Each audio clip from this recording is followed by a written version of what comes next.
Você já sentiu como se houvesse algo atrás de uma porta? Algo que não deveria estar ali? Há lugares que existem apenas para serem evitados. Portas que foram feitas para nunca serem abertas. E essa história é sobre uma delas. No interior de uma cidade esquecida pelo tempo, havia uma casa antiga. Uma construção retorcida, com paredes rachadas, janelas cobertas por tábuas e um portão de ferro sempre enferrujado. Dentro dessa casa, no final de um corredor estreito e escuro, havia uma porta. Uma porta feita de madeira negra, com símbolos entalhados que ninguém conseguia decifrar. Os mais velhos da vila avisavam: aquela porta nunca deve ser aberta. Mas ninguém sabia ao certo por quê. Só sabiam que algo terrível estava do outro lado. Durante décadas, a casa ficou abandonada. O mato cresceu ao redor. As histórias viraram lenda. Até que um grupo de jovens, descrentes e curiosos, decidiu entrar na casa e descobrir o que havia atrás daquela porta proibida. Eles não sabiam que algumas portas são lacres entre mundos e que abrir aquela seria um erro que ninguém poderia desfazer. Os jovens eram 4. Marcos, o líder. Luana, a mais corajosa. Diego, o cético. E Clara, a única que parecia realmente sentir medo desde o começo. Eles entraram na casa ao entardecer. O chão rangia a cada passo. As paredes, cobertas por mofo e teias de aranha, pareciam observar em silêncio. Um cheiro de podridão e madeira úmida tomava o ar, mas nada os fez voltar. O corredor era mais estreito do que imaginavam, e a porta parecia ainda maior, mais ameaçadora na escuridão crescente. Clara hesitou. Gente, vamos embora. Isso não é certo. Mas Marcos já havia decidido. Ele estendeu a mão para o trinco de ferro. Frio. Gélido, como se a porta guardasse o próprio inverno do outro lado. Luana segurou uma lanterna, iluminando os símbolos entalhados na madeira. Eles pareciam pulsar na luz fraca, como se estivessem vivos. Diego riu nervoso. É só uma porta velha. Vamos acabar logo com isso. Marcos girou o trinco.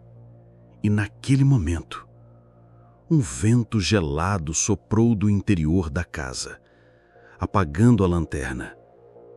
No escuro, só se ouviam as respirações aceleradas do grupo. O som de um coração disparado, ou seriam os deles.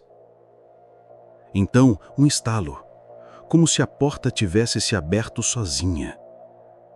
Um ar frio e denso escapou do cômodo, espalhando um cheiro que misturava terra antiga com algo podre, algo morto. Luana acendeu novamente a lanterna, as mãos tremendo. O feixe de luz revelou o que havia atrás da porta. Um quarto vazio. As paredes cobertas por símbolos riscados à faca.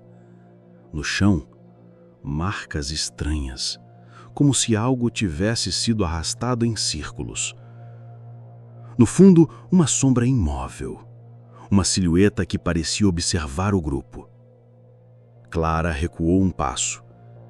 Gente, vamos embora. Isso não é certo. Mas Marcos já havia decidido. Ele estendeu a mão para o trinco de ferro. Frio, gélido, como se a porta guardasse o próprio inverno do outro lado. Luana apontou a lanterna, mas a luz atravessava a sombra como se ela fosse feita de névoa negra. Diego recuou. O chão pareceu ceder sob seus pés, como se a casa inteira respirasse com a coisa que havia sido libertada. Então a sombra parou, e algo como um rosto se formou naquela névoa negra. Olhos ocos, uma boca aberta e um sorriso impossível. E ela sussurrou: "Vocês abriram." Um som de vidro quebrando ecoou pela casa. A lanterna caiu das mãos de Luana, tudo ficou escuro outra vez. E no escuro, o som de passos que não eram do grupo, passos lentos, arrastados, vindos do quarto. O terror tomou conta.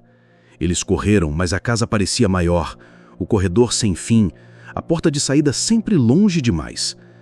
O corredor parecia não ter fim, as paredes agora cobertas por fissuras que pulsavam como se respirassem, se fechavam ao redor deles. Cada passo ecoava como um grito preso dentro daquela casa viva. Clara tropeçou de novo, suas mãos arranhadas pelo chão áspero. O cheiro de podridão se intensificava e o ar tornava-se cada vez mais pesado, como se quisesse sufocá-los. Diego parou de correr. O pavor o paralisou. Ele virou o rosto e viu a sombra, agora mais definida, ganhando forma quase humana. Um corpo feito de fumaça densa, braços longos e dedos que se estendiam como garras. "A porta", sussurrou a criatura com uma voz que soava como vento entre tumbas. Marcos segurou Clara pelo braço e gritou: "Diego, corre!"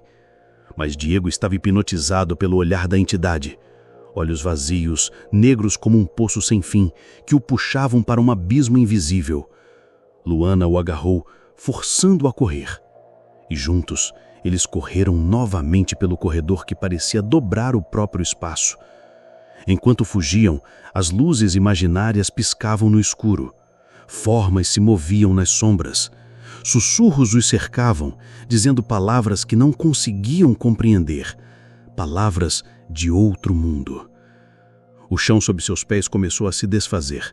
Lastras de madeira apodrecidas se partindo, abrindo fendas negras. A casa queria engoli-los. A porta da frente parecia uma miragem, oscilando na distância. Então, um grito que não era de nenhum deles. Um lamento que veio do fundo da casa. Um som tão antigo que fazia o ar tremer. Eles chegaram até a porta da frente. Marcos puxou a maçaneta, mas ela não se mexeu, como se a casa tivesse decidido que eles não teriam permissão para sair. E atrás deles, passos. Não eram da sombra. Eram de algo maior, mais pesado. Algo que se arrastava pelo chão, lento, mas certo de seu destino. Vocês abriram e agora são parte. De repente, o som de vidro quebrando. A janela ao lado da porta. Marcos não pensou duas vezes. Pegou uma cadeira caída e arremessou com toda a força. O vidro se estilhaçou e um vento gelado invadiu o corredor. Sem pensar, ele ajudou Clara a subir e sair pela janela. Luana foi a próxima. Diego hesitou olhando para trás. A sombra vinha se arrastando pelo chão, os olhos vazios brilhando no escuro. Marcos gritou: "Diego, agora!" E no último segundo, Diego saltou, sentindo o toque gelado da sombra passar de raspão em sua perna. Lá fora caíram na terra úmida e fria. O ar do noite parecia pesado, mas ao menos estavam livres da casa, ou assim acreditavam. Ao olharem para trás, viram a casa. Mas algo havia mudado. A porta negra agora estava aberta. E da escuridão, olhos, dezenas, centenas de olhos, os observavam, como se a casa tivesse liberado tudo que por tanto tempo ficou preso. Então, o som, a risada, uma risada infantil que ecoava como um eco de outro mundo. A noite parecia mais escura do que antes. O grupo ofegava na lama fria, os corações disparados, o medo pulsando mais forte do que nunca. Clara soluçava, os olhos fixos na casa. Aquela risada, infantil, mas de maldade, ainda ecoava na mente de todos. Marcos limpou o rosto com as mãos sujas. A gente precisa sair daqui agora. Mas ao darem o primeiro passo para fugir, o som, um rangido profundo, como se as entranhas da casa se movessem. O portão da frente, que antes estava caído e enferrujado, agora estava fechado, trancado. Diego tentou empurrá-lo. Nada. Como se a própria casa decidisse prender o terreno ao seu domínio. Luana apontou. Olhem! Do telhado da casa algo escorria, negro, denso, como se o breu ganhasse forma líquida. Escorria pelas paredes, se espalhando pelo chão, avançando como dedos em direção a eles. Marcos não pensou. Corre! Eles correram pelo quintal, os pés afundando na terra molhada, mas o breu era mais rápido. Subia pelas árvores mortas, se derramava entre as raízes, tentava alcançar suas pernas. O som voltou. Os sussurros, palavras em línguas que nunca ouviram, palavras que doíam só de tentar entender. De repente, um clarão. O trovão partiu o céu. Por um segundo, viram tudo. As formas no breu. Corpos, ou o que restava deles. Rostos presos na massa negra. Olhos vazios, bocas abertas em gritos mudos. Luana gritou. O que é isso? Clara caiu de joelhos, o terror a dominando. Marcos a puxou. Não para, não para! Correram em direção ao muro dos fundos. Mas o muro parecia mais alto do que lembravam. As árvores do quintal se inclinavam para eles, os galhos como braços tentando agarrá-los. Diego encontrou um tronco caído e começou a escalar. Marcos empurrou Luana e Clara para cima, ajudando-as a subir. O breu já tocava seus calcanhares. Gelado, como se o próprio vazio tentasse arrastá-los para dentro. Diego pulou para o outro lado. Luana e Clara seguiram. Marcos foi o último. Quando subiu, sentiu o toque. Um dedo do breu o agarrou pelo tornozelo. E naquele instante, viu. Viu os olhos da casa. Não era só madeira e pedra. Era algo que via, que sentia, que se alimentava do medo. Com um grito, Marcos puxou a perna, se libertando por um fio. Saltou. Caiu do outro lado. Lágrimas e lama cobriam seu rosto. O grupo ficou ali, no chão, em silêncio, olhando o breu escorrer pelo muro como se a casa os observasse partir. Mas no ar, a promessa de que aquilo não tinha acabado. A porta permanecia aberta, e o mal agora solto. A chuva começou a cair, pesada, fria, como se o próprio céu quisesse apagar o que havia acontecido naquela noite. Marcos, Luana, Diego e Clara caminharam pela estrada de terra, encharcados, em silêncio. Ninguém ousava olhar para trás. Ninguém queria confirmar se os olhos da casa ainda os seguiam na escuridão. Os trovões cortavam o céu, mas no fundo o som da risada ainda ecoava. Baixo, quase imperceptível, como se o mal tivesse grudado neles. Horas passaram até chegarem à vila. O dia começava a nascer, mas não havia alívio. Os rostos estavam pálidos, os olhos perdidos. O peso daquela noite os marcaria para sempre. Clara foi a primeira a falar, a voz quebrada. Não podemos contar para ninguém. Diego balançou a cabeça. Ninguém acreditaria. E se acreditarem, disse Luana, só fariam o mesmo que a gente, tentariam ver, tentariam abrir o que nunca devia ser aberto. Marcos respirou fundo. A gente jura aqui. Nunca mais falamos disso. Nunca mais chegamos perto daquela casa. E eles juraram. Mas o mal não esquece. Naquela noite, enquanto tentavam dormir, todos ouviram. Em casas diferentes, em quartos escuros, o mesmo som. Vocês abriram.